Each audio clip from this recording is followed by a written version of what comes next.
আজ খুব মজার একটা রেসিপি দেখাবো। এই রেসিপিটা দেখার আগে আমার এই চ্যানেলটাকে একটু ফলো করে দিবেন আর আমার সাথেই থাকবেন। আমাকে কেউ লাইক কমেন্টস করলে আমি কিন্তু তাদেরকে ভালোবাসা জানাই।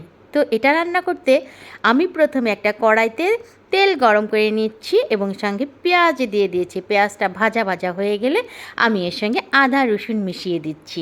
আদা রসুন বাটা পেস্টটা মিশিয়ে দিচ্ছি। তো ভালো করে ভেজে নিব, তারপরে দিয়ে দেবো কাঁচামরিচ। রসুন পেঁয়াজটা কিন্তু ভালো করে ভেজে নিতে হবে যাতে গন্ধ না করে। তারপরে দিয়ে দেবো গরম মশলা, তেজপাতাও ব্যবহার করতে পারেন, তবে আমি তেজপাতাটা ব্যবহার করি না।